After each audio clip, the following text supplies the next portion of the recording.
मैंने ये नहीं कहा कि कम पढ़ी लिखी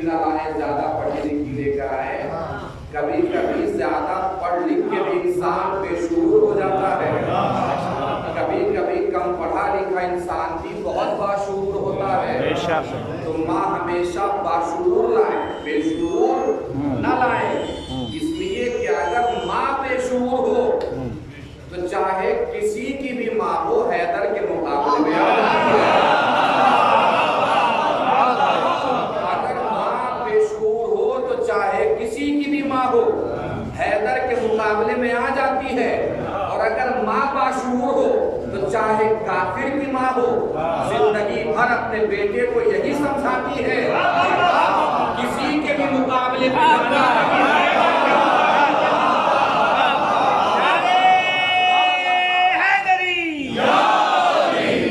सुभान अल्लाह।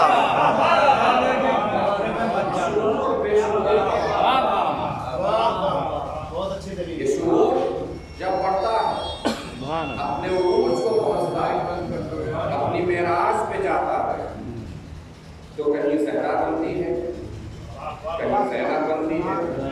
और अभी शायद साहब ने हिस्सा पढ़ा है कि इसी माँ के आगोश पे तो अंबिया बने हैं। या मतलब हिस्टोरिकल बात है ये कि अल्लाह ने जिन मर्दों को हिदायतों की जिम्मेदारी बख्शी उन मर्दों की हिफाजत भी औरत के जिम्मे करना है। तारीफ पड़ जाएगी। जिन मर्दों को अल्लाह ने हिदायत की जिम्मेदारी दी उन मर्दों की हिफाजत की जिम्मेदारी औरत को दे दी। जनाब ईसा हिफाजत की जिम्मेदारी किसको दी गई? जनाब मरियम ने। जनाब इस्माइल हिफाजत की जिम्मेदारी किसे दी गई? जनाब हाजरा को। और एक नाम तो बड़ा मशहूर है जनाब मूसा। हिफाजत किसने की? जनाब आसिया ने। और ये मसला सिर्फ नबियों का नहीं है, बनियों का नहीं है, इमामों का मसला भी यही है। इमाम सज्जाद की हिफाजत की जिम्मेदारी का जब मसला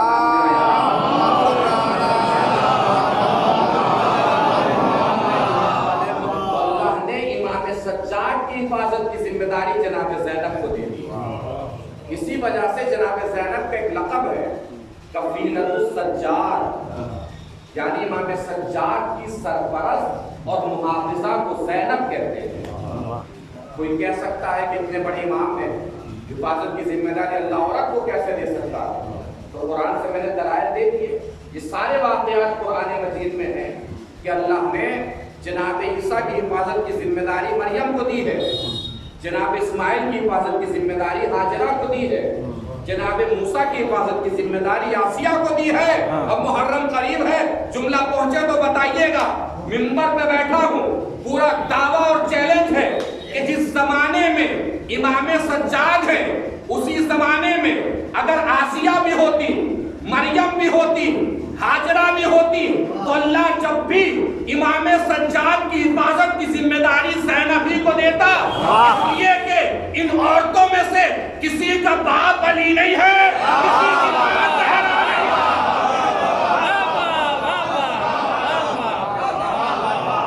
सलावत पढ़े मिलजुल के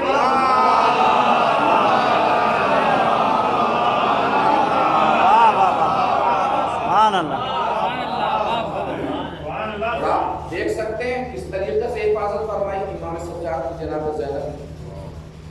जब कानून के मेयार की बात हो रही है, कानून के बकार की बात हो रही है, तो जनाब ज़ैनब को इज्जत में से बाहर खड़ा नहीं किया जा सकता। सारी बहादुरियां जनाब ज़ैनब से शुरू है, जनाब ज़ैनब के साथ सारी शुजाअत जनाब ज़ैनब से शुरू है, जनाब ज़ैनब के साथ चला मुकाबला कूफा पहुंचा था। तब ये मैं सिर्फ आपको लफ्जों में मंजर बयान कर सकता हूं। लहजे के नशेब फराज से सोचिएगा, तसव्वुर कीजिएगा और ख्याल कीजिएगा कि मंजर कैसा होगा, हालात कैसे होंगे, और फिर जनाब ज़ैनब के शुजाअत को सलाम कीजिएगा। काफिला जब पहुंचा है दरबार कूफा में, इब्न ज़ियाद तख्त नशीन है, तो तारीख कहती है कि जनाब ज़ैनब दरबार में जब तशरीफ ले गई इब्न ज़ियाद को देखा भी नहीं, जैसे उसकी कोई औकात ही ना हो, उसकी कोई हैसियत ही नहीं। सुभान अल्लाह। अब वो तख्त पे बैठा हुआ है, वो सबके हालात देख रहा है। उसने देखा खातून आई और आके बैठ गई, मेरी तरफ देखा भी नहीं। उसने पूछा कौन है, कोई जवाब नहीं दिया। फिर पूछा कौन है, कोई जवाब किसी ने नहीं दिया। फिर पूछा कौन है, तो उसी के किसी दरबारी ने कहा कि ये अली की बेटी ज़ैनब। जैसे उसने सुना कि अली की बेटी ज़ैनब है, उसकी शैतानत और शरारत पड़ गई और उसने सोचा कि मैं अपने जुमलों के जरिए से इनकी तौहीन करूं, इनकी तस्दीक करूं, इनकी तहकीक करूं। उसे पता ही नहीं था कि इज्जत और जिल्लत किसी बंदे के हाथ में है। सुभान अल्लाह। अगर इज्जत और जिल्लत किसी बंदे के हाथ में परवरदिगार दे देता तो कोई बंदा सिर्फ अपने ही को इज्जतदार रखता, बाकी सारी दुनिया को जलील नहीं करता। वो तो जब है नहीं तब दूसरों को इतना जलील करने की कोशिश करता है। अगर वाक़ईन हाथ में आ जाती इज्जत और जिल्लत, फिर क्या होता? उसने शैतान और शरारत उसकी जागी और उसने लफ्ज़ों से बात किया जनाब ज़ैनब के ऊपर। अल्हम्दुलिल्लाह नबी फज़हकुम व क़तलकुम, शुक्र है उस परवरदिगार का कि उसने तुम्हें कत्ल किया और तुम्हें ज़लील किया। ये भी ज़्यादा ही बात। अब जनाब ज़ैनब का जवाब सुनिए। जनाब ज़ैनब का जवाब जो सारे इब्न ज़ियाद में तमाचा, जिसकी गूंज क़यामत तक गूंजती रहेगी और गूंज यहाँ भी पैदा होनी चाहिए। अगर जनाब ज़ैनब के जवाब पहुँच जाए और बात इस हद तक पहुँच जाए कि किस तरीके से अली की शेर दिल बेटी ने जालिम के मुकाबले में खड़े होकर उसकी आंखों में आंखें डालकर उसकी नस्ल खुशी की है, उसके सारे असबाब वो जो जिल्लत के हैं वो मुहैया किए हैं जनाब ज़ैनब ने, उसी के तख्त के सामने, उसी के दरबार के सामने, उसी के लोगों के सामने। जैसे ही उसने कहा अल्हम्दुलिल्लाहिल्लज़ी फ़ज़हकुम व क़तलकुम, अल्लाह का शुक्र है इस बात के लिए कि उसने तुम्हें जलील किया, जनाब ज़ैनब ने उसी के अंदाज में मुंह तोड़ जवाब देते हुए फरमाया अल्हम्दुलिल्लाहिल्लज़ी अकरमना बिनबिय्यिही, अल्लाह का शुक्र है इस बात पर कि उसने अपने नबी को हम में भेजकर हमें इज्जत दी।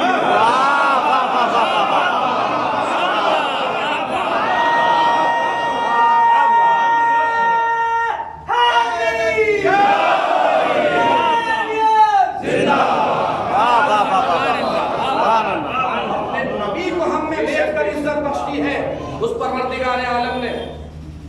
और साहिबान तारीफ सब यहाँ बैठे हैं, मर्सिया, मजलिस, दोस्तानी, पेशखानी सभी सुनते रहते हैं माशाअल्लाह। जानते होंगे इस बात को कि जनाब ज़ैनब ने जो खिताब किया है दरबार इब्न ज़ियाद में, तो न तो उसका नाम लिया न उसके बाप का नाम लिया। जनाब ज़ैनब ने फरमाया है यब्ना मरजाना। अगर फर्श पे बैठे हैं तो ज़हानत और समाअत अर्श की बुलंदी पे चली जानी चाहिए। क्या फरमाया जनाब ज़ैनब ने? यब्ना मरजाना। न बाप के नाम के जरिए खिताब किया, न खुद उसके नाम के जरिए खिताब किया। क्या कहा? ओ मरजाना के बेटे। मरजाना अरब की मशहूर तरीन औरत थी। मरजाना अरब की मशहूर तरीन औरत थी। जनाब ज़ैनब ने मरजाना के बेटे ही क्यों कहा इब्न ज़ियाद को? ये बताने के लिए कहा अरे हमारे सामने इज्जत और जिल्लत की बातें कर रहा है, अपने नाम के सामने से अपनी माँ का नाम तो हटा के दिखा। एक सलात पढ़े मिलजुल के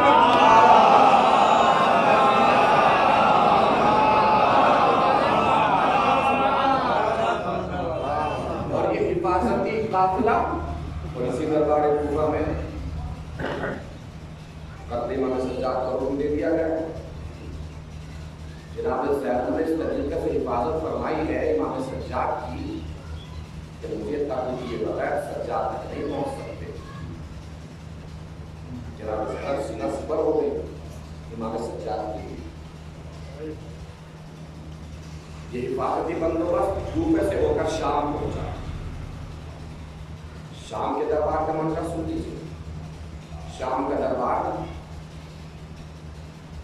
यजीद उमर साद से बोलता है कि जरा इन लोगों को ये बताओ कि करबला में हुआ क्या, और हम लोगों ने फतह और कामयाबी और कामरानी कैसे हासिल। किससे बोल रहा है ये? उमर साद से। अब सिर्फ कैफियत जनाब ज़ैनब के जवाबात और नज़ाकत समझना है। बार बार अर्ज कर रहा हूँ कि लहजा तो मैं नहीं पहुंचा सकता, लहजा आपको खुद समझना है। इस अंदाज में जनाब ज़ैनब ने उनके मद्दे मुताबिक खड़े होकर, बादल के सामने खड़े होकर, इमामत के सीना से पर होकर जनाब ज़ैनब ने किस तरीके से इमामत की हिफाजत करवाई और इमाम की हिफाजत करवाई। महसूस कीजिएगा, नज़ाकत और कैफियत महसूस करवाइएगा। जैसे ही उमर साद एक बुलंदी पे उमर साद खड़ा हो गया, उसने खड़े होकर बयान करना शुरू किया, यजीद करबला में होना ही क्या था।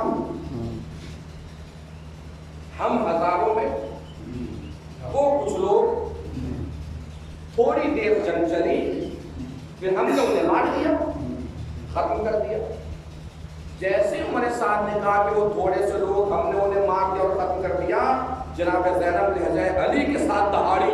वाह सुभान अल्लाह, सुभान अल्लाह। यजीद पहले तो इस झूठे को चुप करा और नीचे उतारा, पहले तो इस झूठे को चुप करा के नीचे उतारा। अब जनाब ज़ैनब का लहजा सुनिएगा।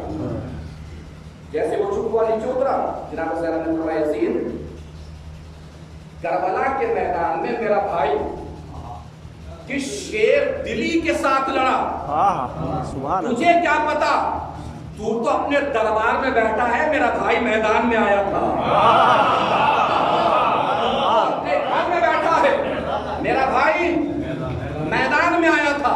अब जुमला सुनिएगा जनाब ज़ैनब का। जनाब ज़ैनब ने फरमाया, तू तो अपने दरबार में बैठा है, रास्तों से होती हुई मैं आ रही हूँ, तवज्जो, रास्तों से होती हुई मैं आ रही हूँ, रास्ते में पड़ने वाले घरों से उठने वाली रोने की आवाजें बता रही हैं कि मेरे भाई के हमले का असर कहां कहां तक हुआ।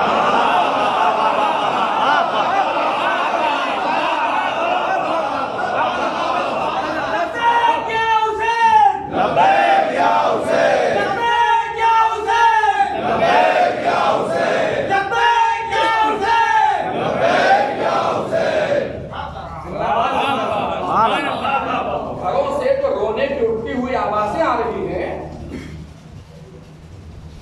उनसे खबर हो जाएगी कि मेरे भाई के हमले का असर कहां तक हुआ है। यजीद ने सोचा, सफीर रूम ने बात की, तब हम जलील हो गए। उमर साद ने बात की, तब हम जलील हो गए। यजीद ने सोचा, अब मैं बात करता हूं।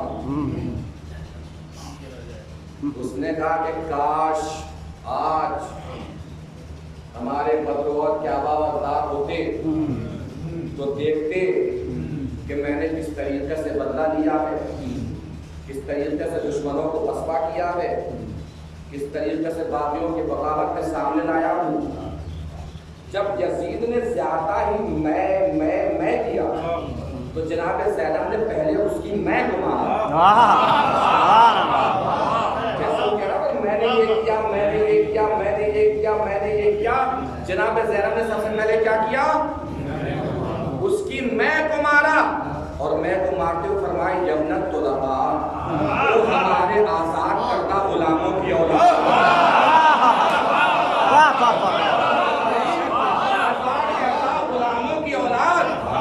ज़ैनब ने बता दिया कि तू चाहे तख्त पे बैठा हो तब भी गुलाम ज़ादा है, रस्सियों में बंधे हो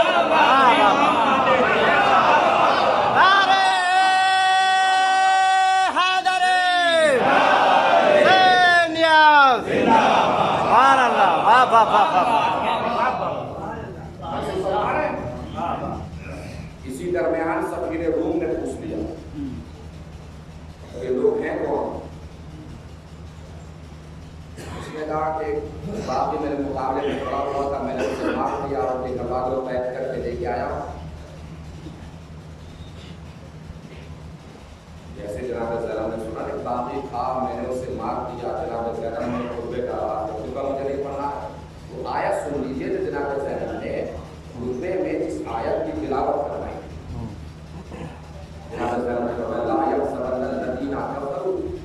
इन्नमा नुरी लहुम खैरन लिअनफुसिहिम इन्नमा नुरी लहुम लियज़दादू इस्मा। काफिर हरगिज़ ये न सोचें कि अल्लाह उन्हें उनकी भलाई के लिए मोहलतें दे रहा है। अगर किसी को मोहलत मिल रही है तो उसकी भलाई के लिए मोहलत नहीं मिल रही है, बल्कि मोहलत इसलिए मिल रही है कि मोहलत के वक्त में उसके गुनाह पड़े, बदले में अल्लाह का अज़ाब करे। जनाब ज़ैनब का हुक्म ऑर्डर फतवा समझ में नहीं आया। क्या फरमाया जनाब ज़ैनब ने? काफिर हरगिज़ ये न सोचे, काफिर हरगिज़ ये न सोचे, ये जो सामने तख्त पे बैठा है ना, ये अपने को खलीफे रसूल कहता है। इस दरबार में बहुत से हाफिजान कुरान है, कारियान कुरान है, हाजी है, नमाजी है। जनाब ज़ैनब फरमा रही है काफिर हरगिज़ ये न सोचे। चांद रात आएगी, चांद नमोदार होगा, फतवों की हर मार्केट से फतवे निकलने शुरू हो जाएंगे, हर गली से फतवे आने शुरू हो जाएंगे। 1400 साल पहले का जनाब ज़ैनब का फतवा समझिए क्या फरमा रही है जनाब ज़ैनब। दरबार में खुद को खलीफे रसूल कहने वाला है, हाजी बैठे हैं, कारियान कुरान बैठे हैं, हाफिज बैठे हैं, नमाजी बैठे हैं। जनाब ज़ैनब फरमा रही है काफिर हरगिज़ ये न सोचे। जनाब ज़ैनब ने 1400 साल पहले शाम के दरबार में खड़े होके फतवा दे दिया, लाख हाजी हो, लाख नमाजी हो, हुसैन का दुश्मन है तो काफिर है।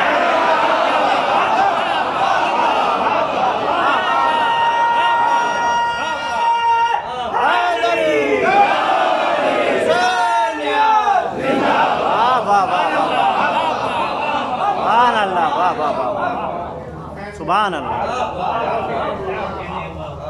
और अब यजीद को खिताब करते हुए जनाब ज़ैनब फरमा रही है, इस कबील का आखिरी जुमला सुन लीजिए,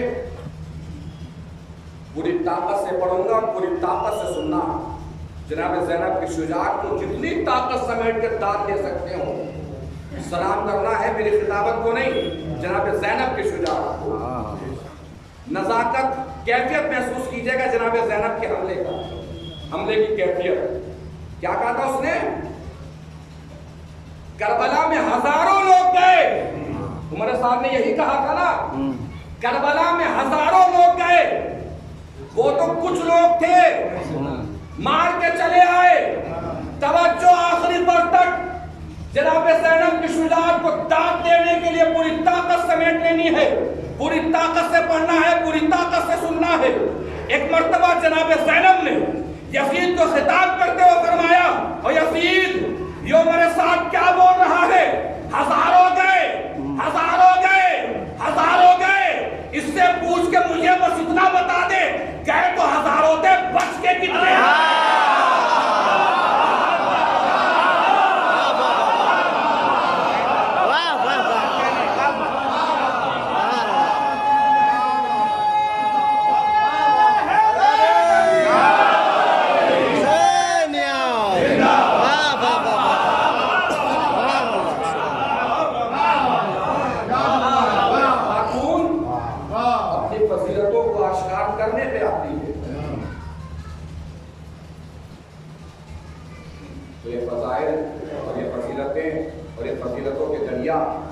इस तरीके से कहते हैं कि रज़ाइल,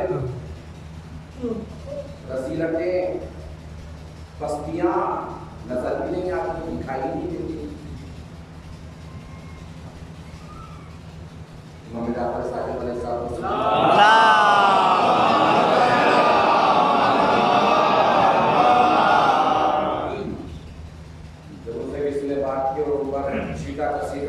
कशी करना शुरू की नाम पर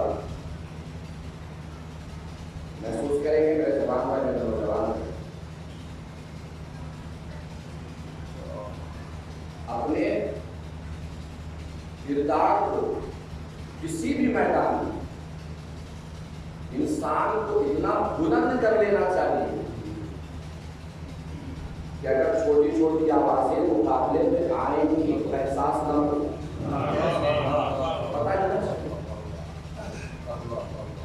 इसलिए शिकाकशी करनी शुरू की मामूल पर और उसने कहा कि हमने ऐसा कर दिया आपके खिलाफ, हमने ऐसा कर दिया आपके खिलाफ, हमने ऐसा कर दिया आपके खिलाफ। तो इमाम ने फरमाया कि तुम उस मक्खी की तरह हो जो खजूरों के पेड़ पे बैठ के इतराती हैं कि हम विकास ले गए, हालांकि खजूर को तो पता भी नहीं चलता मक्खी कब आके लगी थी। वाह सुभान अल्लाह। एहसास नहीं होता, मक्खी इतराती रहती है कि हम विकास लेके चले गए। इंसान को अपने किरदार को इतना बुलंद, इतना आगे, इतना ऊंचा कर लेना चाहिए। छोटी छोटी आवाज के मुकाबले पे आएगी तो उनकी तरफ रख के देखना नहीं पड़ता। खातून मैंने क्या अर्ज किया, बहन की सूरत में हो, माँ की सूरत में हो, या बेटी की सूरत में हो, या ज़ौजा की सूरत में। मर्दों के कारनां को औरत ही चलाती है। मर्दों का पूरा कारनां औरत ही चलाती है।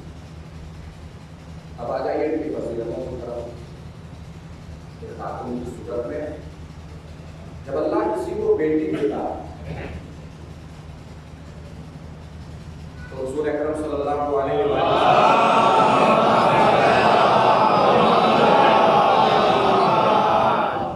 अपनी औलाद में किसी को भी किसी के सामने बर्तरी न हो।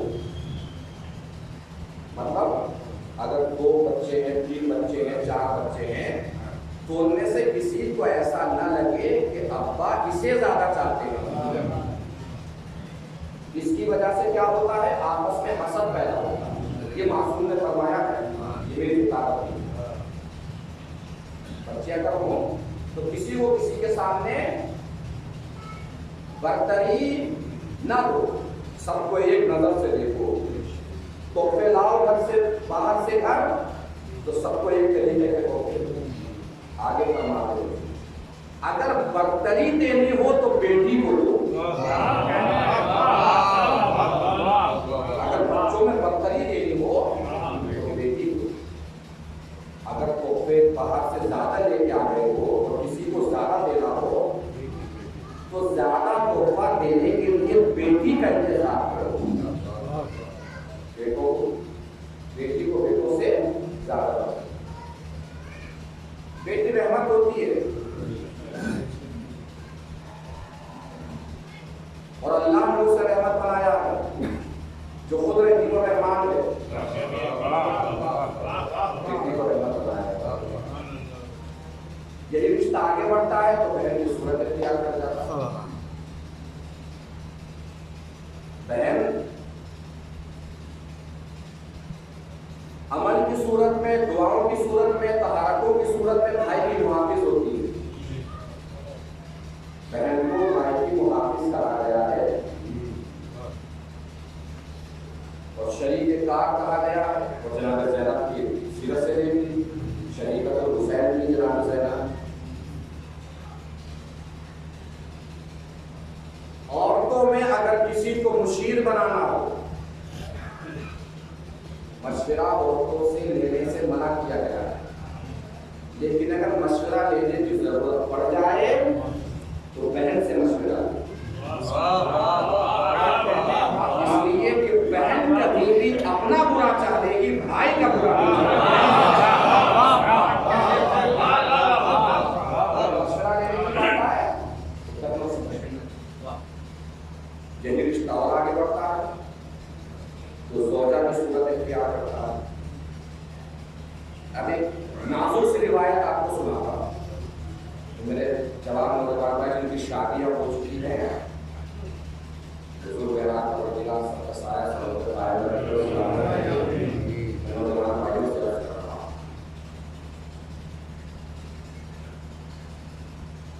अल्लाह कभी भी बेकार कामों को पसंद नहीं करता। ठीक है, अल्लाह कभी भी बेकार कामों को पसंद, बिना वजह के कामों को पसंद नहीं करता। जा रहे हैं रास्ते में, चौराहे पे कोई खड़ा हुआ मिल गया, 1 घंटे बात ही कर रहे हैं उससे, अल्लाह को पसंद नहीं आती ये बात। इस मकसद के लिए निकले हैं, उस मकसद की तरफ जाइए, अल्लाह को ये पसंद आता है। बिला वजह और बेमकसद बातें अल्लाह को पसंद नहीं आती। मगर हुजूर ने फरमाया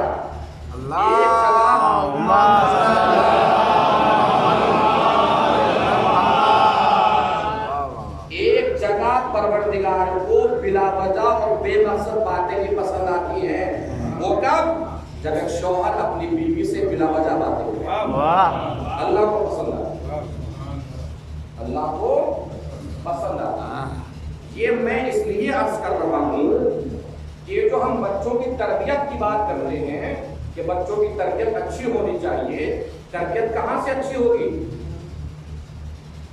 तरबियत बातों से अच्छी नहीं होती है, तरबियत घर का माहौल अच्छा रखने से अच्छी होती है। घर का माहौल अच्छा रखने से तरबियत अच्छी होती है। इस घर का माहौल अच्छा रखने में अगर बिला वजह अपनी ज़ौजा से 10 मिनट के बजाय 1 घंटा बात करनी पड़े तो कर लीजिए, अल्लाह को पसंद आ रही है, बातें करते रहिए, घर का माहौल अच्छा है, बच्चों की अच्छी तरबियत हो रही है, तो बिला वजह की बातें आप सुन रहे हैं, मुझे लग रहा है कि इंसान को दूसरे इंसान से इस तरीके से अच्छे सलूक से पेश आना चाहिए जैसे हमारे माँ बाप एक दूसरे से अच्छे सलूक के साथ पेश आते हैं। क्योंकि आप सिर्फ मियाँ बीवी नहीं है, आप बच्चों के माँ बाप ये अच्छी तरह और आगे बढ़ जाइए। बेटी, बहन, ज़ौजा और रिश्ता और बुलंदी पे जाता है तो औरत मुकम्मल होती है माँ। फिर औरत की फजीलतों की तकमील हो जाती है जब एक औरत माँ बन जाती है। और जब माँ बन जाती है तो जब भी हुजूर ने फरमाया है माँ और बाप दोनों के साथ उसने सलूक करें, और अगर औलवियत देनी हो तो माँ को दीजिए, इसलिए कि हुजूर की हदीस है कि अगर तुम मुस्तहब्बी नमाज पढ़ रहे हो और बाप तुम्हें आवाज दे तो नमाज न पढ़ो, लेकिन अगर मुस्तहब्बी नमाज के दरमियान माँ आवाज दे दे तो हुजूर ने फरमाया है नमाज पढ़ो। समझ गए? किसकी इबादत हो रही है? अल्लाह की इबादत हो रही है। मुस्तहब्बी नमाज अदा कर रहे हैं, मुस्तहब्बी नमाज, वाजिब नमाज की बात नहीं। अगर मुस्तहब्बी नमाज पढ़ रहे हैं और माँ आवाज दे दे तो हुजूर ने फरमाया है कि अपनी नमाज को तोड़ दीजिए और माँ की बात सुन लीजिए, इसलिए कि जिस खुदा की इबादत तुम कर रहे हो उस खुदा तक भी तुम्हें इसी माँ ने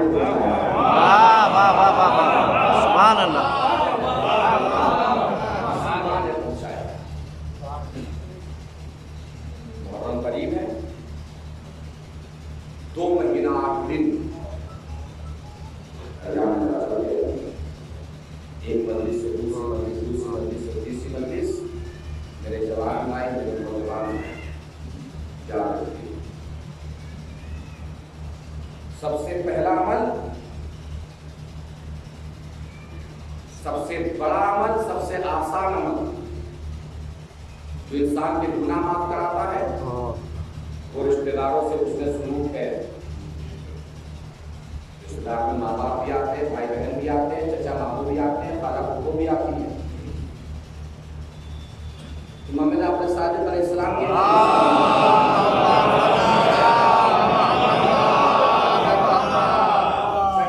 हदीस, किसी की 3 साल की उम्र बची हो, कितनी उम्र? कितनी बची है? 3 साल। आपके बारे में बात नहीं हो रही है, हदीस में लिखा है कि 3 साल की उम्र बची है। अल्लाह अगर किसी की 3 साल उम्र बची है, छठे इमाम फरमाते हैं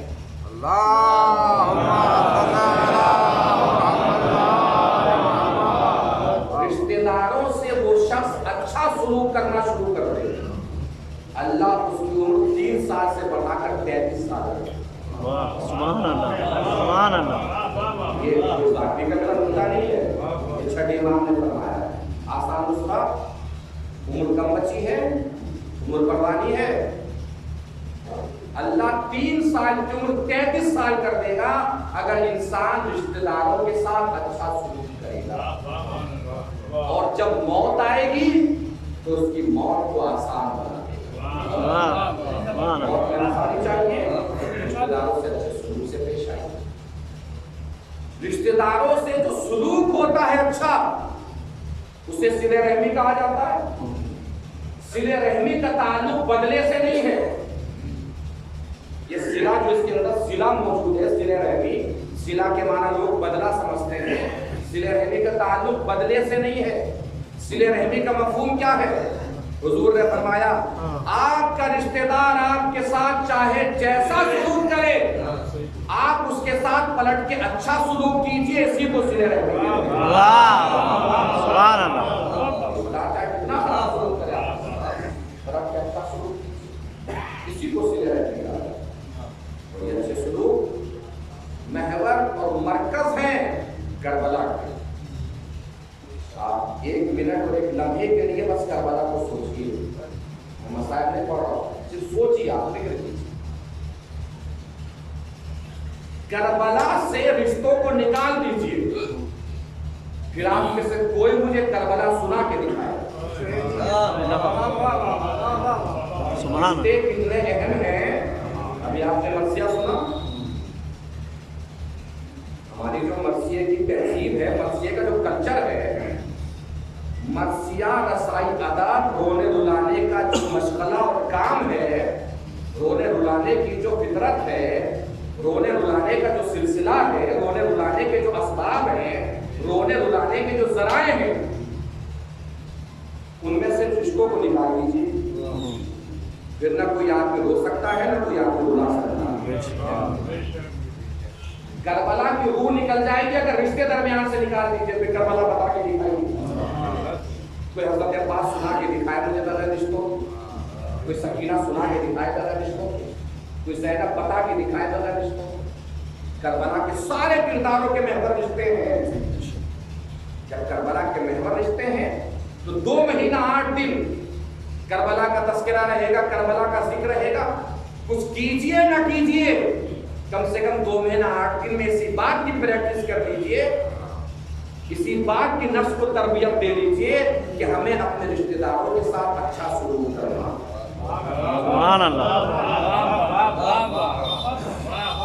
हमें अपने रिश्तेदारों के साथ अच्छा सलूक करना है, अच्छे सलूक से पेश आना। इसलिए कि वज़लान हो, मोहतान हो, मातमदारान हो, मरसिया खान हो, पेशखान हो, जाकिरीन हो, खुतबा हो, आज़ादार हो, फर्शाला पे बैठने वाले हो, 2 महीना 8 दिन सब के सब इमाम हुसैन के सफीर हैं। इमाम हुसैन पहचाने जाएंगे आपके जरिए।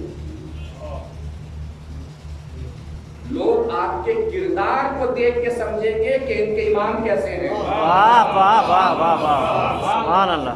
ये जो जुलूस अज़ा है, ये जितनी जुलूसों की जीनतें हैं, इनके असबाब क्या हैं? अलम, ताजिया, ताबूत, सुजना, किस लिए है सर? जब तक ये अंदर है तो आपके पुरसा देने के लिए है। जब ये चीजें इमाम बारगाहों से बाहर आती हैं तो दूसरों की तबलीग के लिए। वाह वाह वाह वाह वाह वाह। जुलूस किस लिए रखे गए थे? जुलूस की आपको जरूरत नहीं है।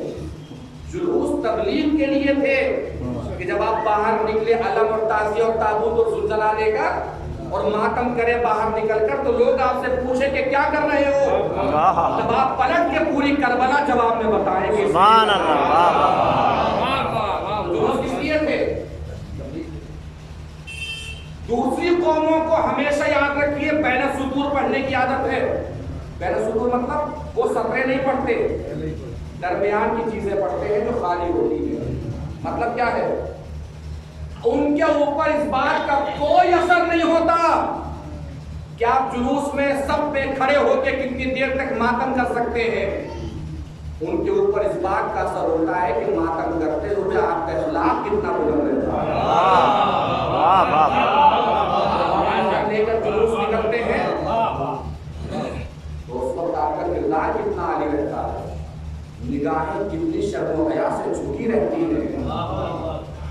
चलता हुआ तेज हाथ वो नहीं देखते, आपकी उड़ती और गिरती निगाहों को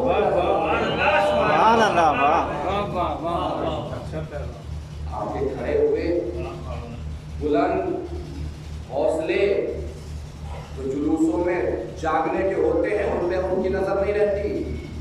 नजर क्या रहती है कि हम में निकला है तो गमगीन कितना है, निगाहों में शर्म हया कितनी है। 2 महीना 8 दिन कम से कम इमाम हुसैन का 2 महीने 8 दिन को तरबियती कैंप समझिए। इमाम हुसैन का तरबियती कैंप लगाया गया है अपने अज़ादारों के लिए, जिस 2 महीना 8 दिन में आपकी आंखें उधर उठे जिधर हुसैन चाहते हैं।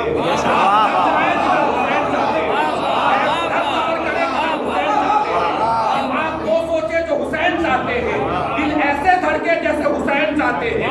2 महीना 8 दिन जब आप हुसैन की तरबियती कैंप से बाहर निकले तो पूरे साल ये 2 महीना 8 दिन आपके काम आए। फिर आपके बदन के हर हिस्से पर पूरे साल हुसैन की हुकूमत रहे, आंखों पर हुसैन की हुकूमत रहे, ख्याल पर हुसैन की हुकूमत रहे, दिल दिमाग पर हुसैन की हुकूमत रहे। और याद रखिएगा, हमेशा याद रखिए, हमारे जो लिबास पूरे मोहल्ले और गांव और शहरों में मोहल्ले लिबास तैयार किए जा रहे हैं, मैंने तरीके के डिजाइन मिले जा रहे हैं। बहुत सा अच्छा डिजाइन आया है इस बार और हमें पहनने के लिए। मुहर्रम में डिजाइन वाले लिबास तैयार करने की जगह अगर अपना किरदार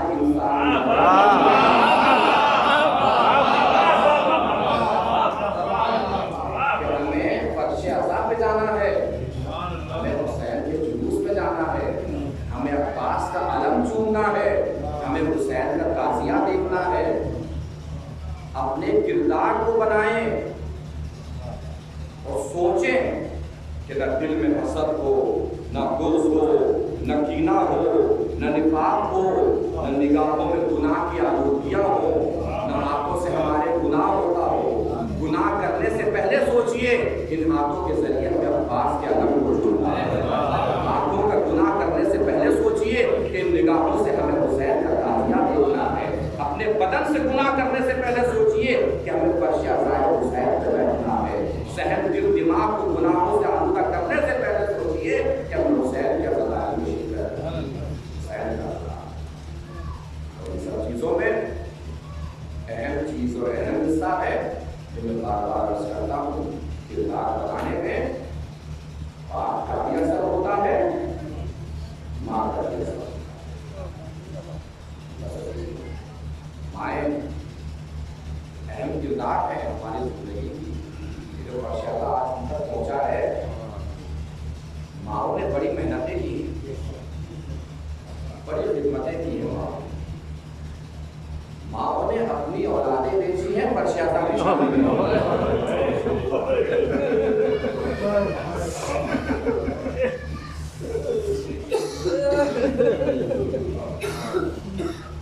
बातें आपसे की गई है, कही गई है, तो आपसे दाद लेने के लिए नहीं कही।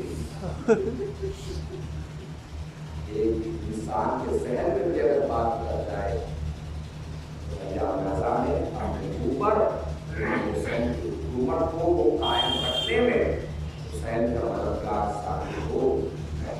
तो महशर के रोज जब तकलीफ सही होगी, सूरत की तपिश पड़ रही हो सकता है वली के बातों से जाने फरमाए।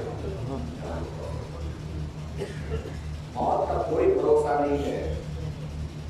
आज किसी का चैलून है, कल किसी और का चैलून है, परसों किसी और का चैलून है। आज आप चैलून में बैठे हैं, कल लोग आपके चैलून में बैठे होंगे। आज हम चैलून पढ़ रहे हैं, कल हमारा चैलून पढ़ा जा रहा हो। और कोशिश कीजिए इमाम हुसैन से करीब आने, अल्लाह से करीब आने। और मेरे जवान भाई, मेरे नौजवान भाई जितने यहाँ बैठे हैं, कोशिश करें अल्लाह से कुर्बत की। 5 वक्त की जो नमाज है, खुदा करे, अल्लाह करे कि हम में से कोई बेनमाजी ना हो। उस देर 10 मिनट के लिए मुसल्ले पे ज्यादा गुजारा करें टाइम, और अपना जो भी दिल का दर्द है खुदा से कहने की आदत डालिए। मैं जवान भाइयों के नाम पैगाम दे रहा हूँ, जवान भाइयों से बता रहा हूँ, जो भी दिल में दर्द है किसे बताइए? अल्लाह से बताइए। उलमा बयान करते हैं कि जब कोई मसला हल होने के बिल्कुल ही रास्ते बंद हो गए हो, तब ज्यादा अल्लाह से बातें कीजिए, इसलिए कि मौजज़े अल्लाह ही दिखाता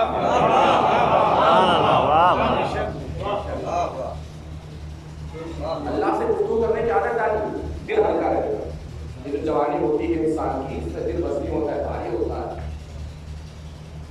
घर की जिम्मेदारियां, बहन भाइयों की जिम्मेदारियां हो सकती हैं, आस पड़ोस की जिम्मेदारियां हो सकती है, मोहल्ले परिवारों गाँव वालों की जिम्मेदारियां हो सकती है।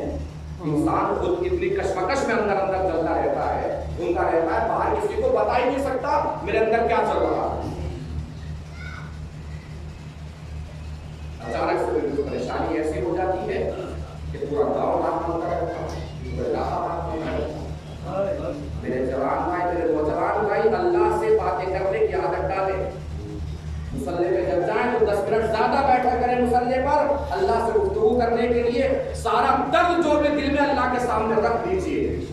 कुछ हो ना हो, जिंदगी में सुकून बहुत है। जरूरी नहीं कि आप मुसल्ले से उठेंगे और बाहर निकलेंगे तो आपकी सारी चीजें बिल्कुल हल हो जाएंगी, ये जरूरी नहीं है, लेकिन दिल को सुकून बहुत मिलता है। और सारी जिंदगी जो तनाव चलती है, किस लिए चलती है? सुकून मिल जाए। भूख लगती है, खाना खाते हैं, किस लिए? सुकून मिल जाए। पैसा आता है, घर बना लेते हैं, किस लिए? सुकून मिल जाए। बच्चों को देखते हैं, खुश होते हैं, किस लिए? सुकून मिल जाए। खाते कमाते हैं, किस लिए? सुकून मिल जाए। सबसे ज्यादा सुकून किसी और चीज में नहीं, अल्लाह से अपना दर्द के अंदर सारा दर्द निकाल लीजिए, दिल का बोझ हल्का हो जाए। दिल का दर्द प्रयास किया, ये माशाअल्लाह को पहुंचा है। हम के साथ बात माँ के साथ माओ की मेहनत इस पर ज्यादा है। इंसान और आसमान को देखे जा रहा, रोए जा रहा। सोना ने पूछा क्यों परेशान हूँ? लगता है इस साल मैं ज़हरा को अपने घर मेहमान बना के बुला नहीं पाऊंगा।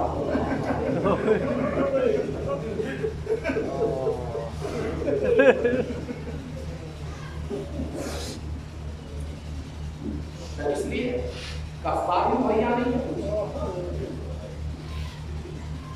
माल दौलत इतना पैसा नहीं है मेरे पास, इस साल का ज़्यादा दिखा सकते। उस खातून ने कहा कि उस शौहर की होता किसी बच्चे की माँ, मेरे पास एक खजाना है, कहो तो मैं बुला दूँ, तुम उसे भेज दो, उसके जरिए से मेरा शौहर ने सोचा कि ऐसा कौन सा खजाना है जो मेरी निगाहों से छुपा रह गया। वो खातून गुस्से में गई और अपना बच्चा जो अभी नौजवान था, जवान भी नहीं हुआ था, ले लिया। कैसे बाजार में ले जाके बेच दो।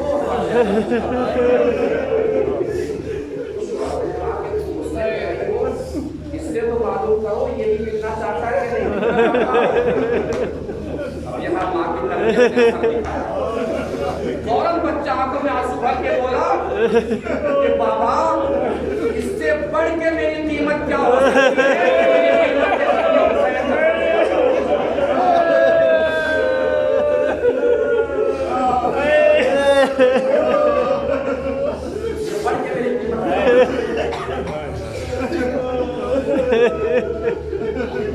वो बाप बच्चे को लेके बाजार गया, दिन का उजाला सिमट रहा है, शाम सारे मध्यम होते जा रहे हैं, तारीखी फैलती जा रही है।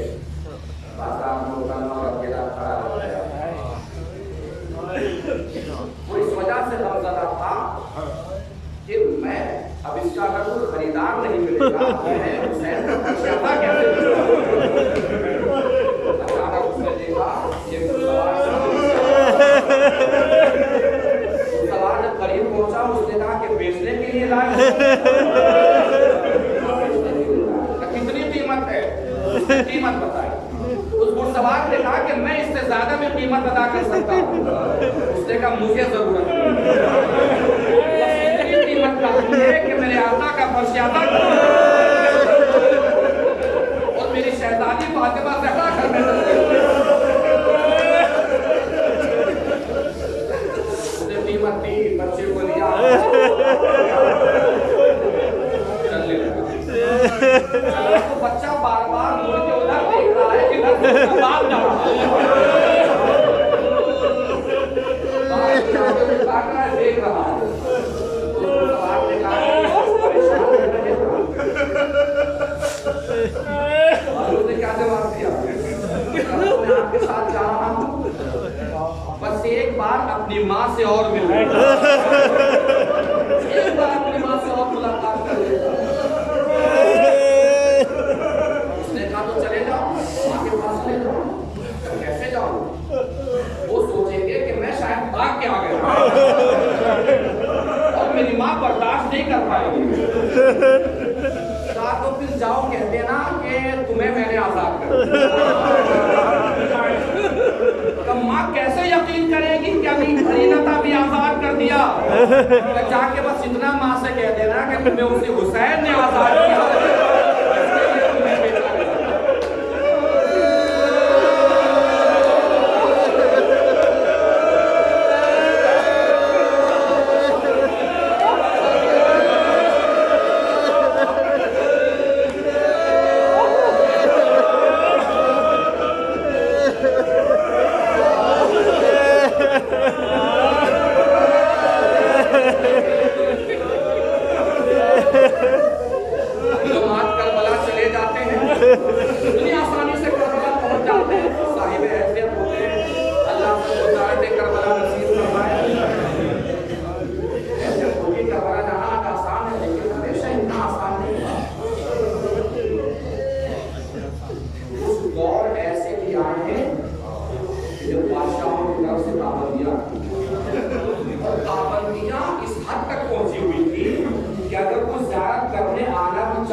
उस जमाने में भी हमने माओ की कुर्बानियां दी।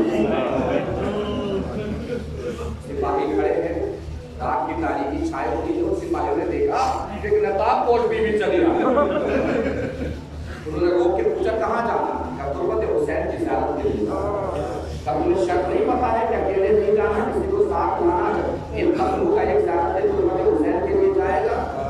सिपाही कहते हैं हमारा दिल फट गया जब उस खातून ने अपने अब्बा के दामन से छोटा सा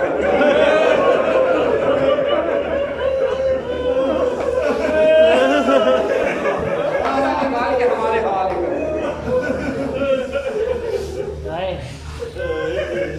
क्या करें, कैसे कब्ल करो के लिए जाने। सिपाही कहते हैं हमने मुसीबत की शिद्दत पेश किया, हम की शिद्दत बढ़ाई, शायद हो सकता है इसका बच्चा बच जाए, माँ की ममता जाग जाए। सिपाहियों ने कहा बच्चा ऐसे सेवा नहीं होगा, आपकी आंखों के सामने। उसने फौरन पलट के कहा कि मेरी आंखें हुसैन की आंखों से बढ़ के नहीं। बच्चा सिवा होता रहा। सिपाही कहते हैं कि माँ तुर्बत हुसैन की तरफ देख के आवाज दी, मेरे आका मैं आ रही हूँ। जब बच्चा सिवा हो गया तो उस माँ ने बड़ी हसरत से बच्चे को देखा और देखा मेरे लाल दो से महशर मेरी शिकायत लगा, मेरा दामन न पकड़ना, इसलिए कि मेरे लाल तुझे पता है कि अगर तू इस काबिल होता कि पैरों पे चल के तुर्बत हुसैन की ज़ियारत के लिए जा सके तो तेरी माँ कत्ल हो जाती, तुझे तुर्बत हुसैन।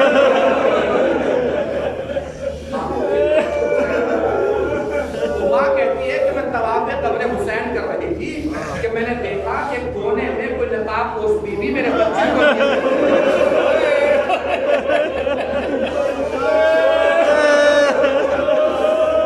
मैंने सोचा कि अभी अभी निगाहों के सामने मेरा बच्चा सिवा हुआ, हो सकता है कि शिद्दत गम की वजह से मुझे मेरा बच्चा नजर आ रहा है। मैंने जल्दी से तवाफ मुकम्मल किया, तुर्बत हुसैन से बाहर की तरफ दौड़ी, पीछे से आवाज आई मैं अपने बच्चे को लेके नहीं जाऊंगी, मेरा बच्चा तो मेरी आंखों के सामने